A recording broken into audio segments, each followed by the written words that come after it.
Bueno, muy buenas y ya estamos aquí otra vez con el capítulo de hoy, aunque hoy eh, vamos a iniciar otra serie. A ver, ¿dónde está esto? Crear lista, ¿no? Vamos a iniciar otra serie más o menos relativa e histórica, por supuesto, pero con relación, ¿no?, a los temas de actualidad, ¿no? Por ejemplo, pues en este caso vamos a empezar hablando del Sáhara, por todo lo que atañe en la relación aquí está, con nuestros vecinos, ¿no?, de Marruecos. Ceuta y Melilla también tendrán su obligado cumplimiento, y Israel y Palestina, aunque eso es más complicado porque ahí hasta hay que echar mano hasta de la Biblia, pero bueno, a ver, más o menos. Bueno, antes de empezar con el Sáhara, me quedó alguna aclaración que otra que tengo aquí apuntado. Una de ellas es que todos tenemos entendido, incluso hemos aprendido en la escuela, que Lenin fue el que derrotó al zar, ¿no? Y exactamente, como ya sabemos, hemos visto, no fue así. O sea que cuando se derroca al zar, que es la revolución de febrero del 17, lo derrocan por la presión obrera y por la situación que estaban pasando y las calamidades de la guerra, y sí, por el Partido Socialdemócrata, que era el único marxista, pero Lenin no estaba allí, Lenin estaba en Suiza.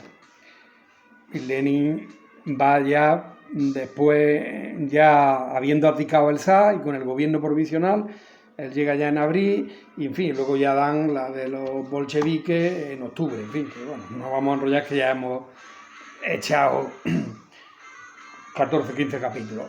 Pues entonces eso, que yo también tenía entendido, Lenin derroca al zar, y exactamente así no fue. Y luego tengo aquí uno, esto que me faltó por decir, bueno, no sé si lo llegué a decir, que bueno, sí, Churchill, Roosevelt y... bueno, cuando digo Churchill y Roosevelt contratan a Stalin, es una manera de decir, ¿no? Porque para acabar con la bestia de Hitler y de ese ejército alemán, pues había que poner muchos muertos, ¿no? Y el único que estuvo, Inglaterra no estaba dispuesta a ponerlo, Francia tampoco, se rindieron a la primera cambio. Entonces lo único que estaban dispuestos, el único fue Stalin, que puso 25 millones de pérdida humana en la Segunda Guerra Mundial de la URSS. Esto ya tuvo ya como consecuencia el telón de acero. La URSS de las 12 repúblicas aumentó a 15, con las repúblicas bálticas, Estonia, Lituania, Letonia. Y el telón de acero pues venía de norte a sur, pues desde Polonia, Checoslovaquia, Hungría y Bulgaria. La Guerra Fría, que va a durar del 1945, cuando acaba la Segunda Guerra Mundial, empieza hasta el 91, va a haber una carrera armamentística, espacial, económica y política. Y sucesivas guerras como Corea, Vietnam, Yom Kippur, y luego ya la caída del muro, de la URSS, en fin. Y ya, pero bueno, eso ahora de momento, pues bueno, pues vamos al tema de hoy, que es el Sáhara. Vaya, tengo aquí también dos. Anda que... bueno, sí. Vamos ahora a hacer una serie de relatos, ¿no?, de temas de la actualidad, Ceuta, Israel, etc. Bueno, empezamos por el Sáhara. aunque también, como digo, tendremos información de Ceuta y Melilla, pero de estos de momento hay que decir que datan de tiempos inmemoriales. Por ejemplo, Ceuta fue conquistada por Portugal en 1415 y cuando la corona de Portugal pasa a la española, ¿no?, que es con Felipe II, pues claro, pasa con ella, lógicamente. O sea que ya en ese momento empieza a ser Ceuta de España. Sí, efectivamente, Felipe II.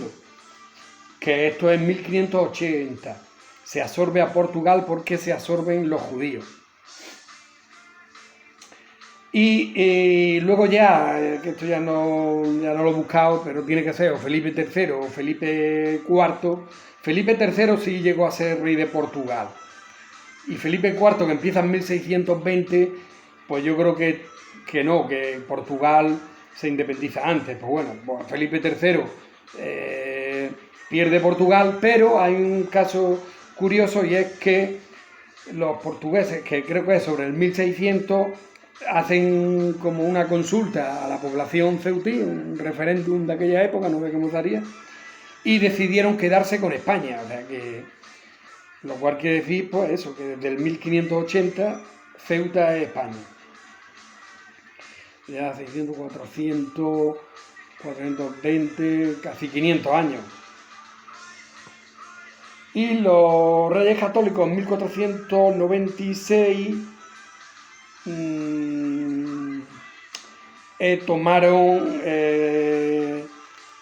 tomaron Melilla, pero esto lo tengo que mirar bien, pero vamos, desde 1496, o sea que Melilla siempre ha sido de España.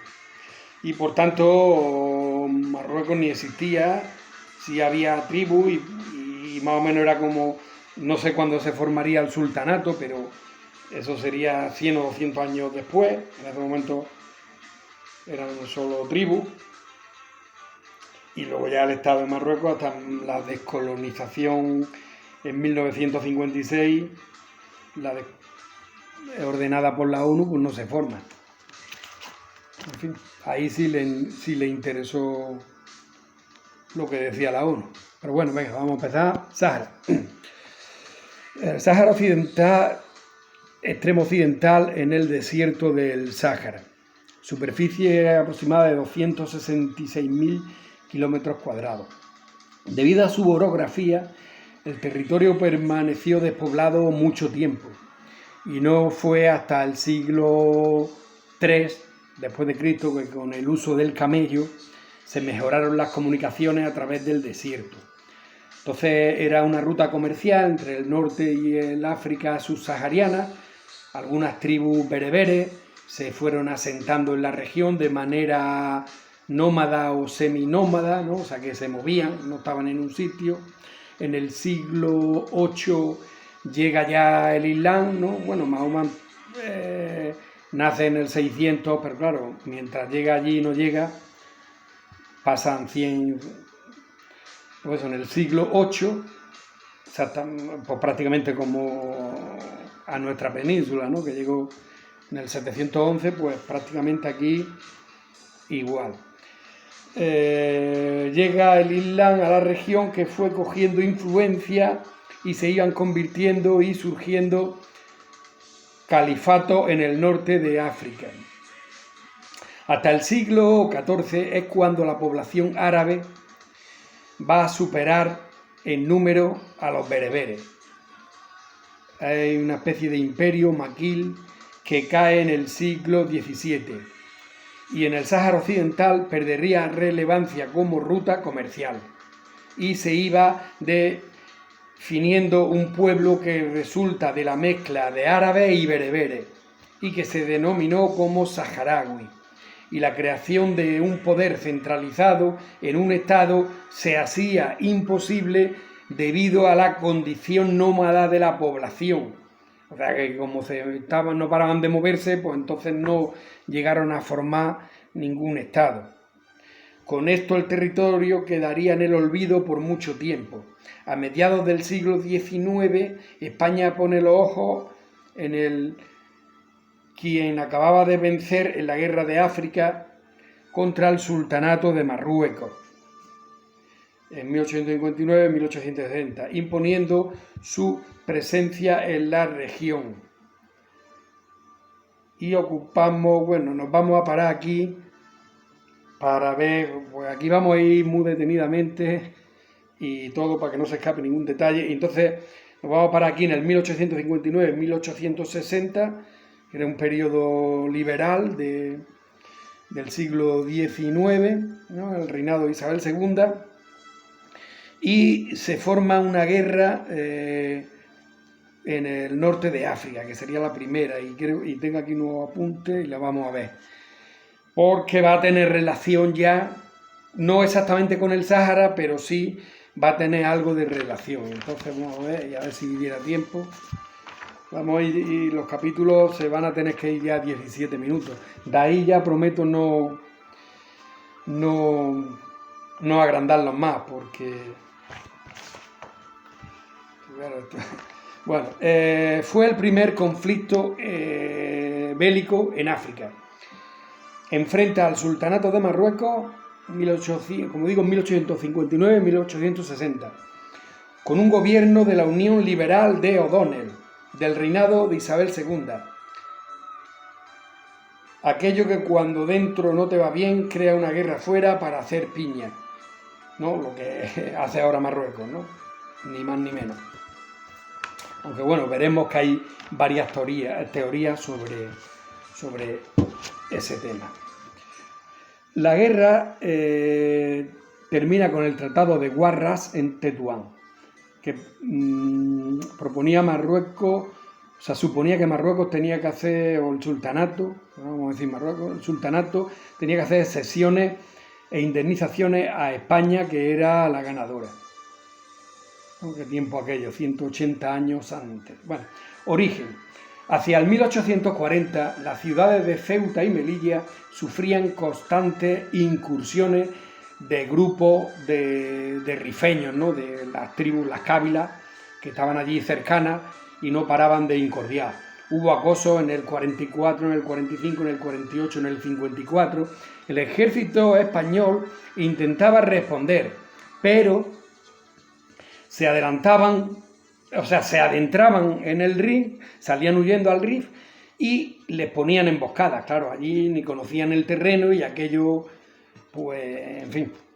Leopoldo O'Donnell, presidente de gobierno en 1859, firmó un acuerdo con el sultán de Marruecos de soberanía de las plazas Melilla, Alhucemas y Vélez de la Gomera, que este no sé dónde está, bueno. Pero Alhucemas creo que está a la derecha de Melilla, bueno, pero no de Ceuta, a la cual se dispuso a hacer una serie de fortificaciones, lo cual fue considerado por el sultán como una provocación. Por tanto, hubo un ataque de rifeños.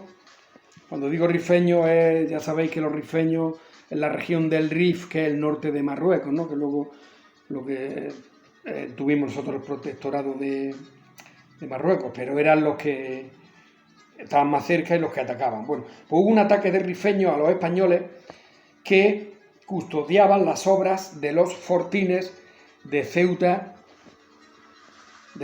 Y O'Donnell exigió al sultán que se les diese un castigo ejemplar, el cual no sucedió. Parece ser, aunque luego hay otras versiones de que sí, que ahora lo vamos a ver. Bueno, por tanto, este fue el pretexto para iniciar la guerra. Ultraje inferido al pabellón español por la horda de salvajes cercana a Ceuta. Por otro lado, hay quien dice que se trataba de rehacerse de la pérdida de colonias, ¿no? Como no estábamos perdiendo la guerra de Cuba, que era ya la última, y bueno, todavía faltaba, pero no, sí, faltaba bastante. Pero bueno, se habían perdido pues todo el reinato, México, o sea, todo América. Bueno, pues entonces pues dice, bueno, pues vamos aquí que lo tenemos al lado y conseguimos colonias. Pues. O también otra teoría era que el gobierno liberal de O'Donnell estaba en la cuerda floja e inventó esta injusta guerra, ya que al parecer al final habían ahorcado a los culpables, pero no fue más que una maniobra de distracción y complacer a la corte ultramontana. Ultramontana es como católico, como cuando las cruzadas, ¿no? Que el Papa daba una bula y los mandaba a la Guerra Santa y eso, pero claro, aquí ya estamos en 1800. Bueno, y complacer a la ultramontana católica con la guerra a los infieles, como los cruzados de la Edad Media, ¿no? Y que estos moros, con su atraso y pobreza, se les vencía con facilidad. Y así la gloria militar hacía fuerte al gobierno. No olvidemos que en el siglo XIX los militares se convierten en gobernantes, eran los espadones, Espartero, el general del pueblo, O'Donnell, el general Prim, general Serrano, etc. La reacción popular fue espectacular. Todos los grupos políticos apoyaron la intervención. En Cataluña y País Vasco se reclutaron voluntarios para el frente, sobre todo carlistas, estos carlistas provenientes de Navarra. Y este clima no se daba desde la independencia de Napoleón, o sea, este clima patriótico, ¿no? O sea, de hacía 50 años. Por eso es, ¿no? La Iglesia también fomentó lo suyo, alentó a los soldados a no volver sin dejar destruidas las mezquitas y el islamismo, etcétera, etcétera. En fin, eran otros tiempos. Bueno, pues lo dejamos aquí y eso, que no se vea al minuto 17.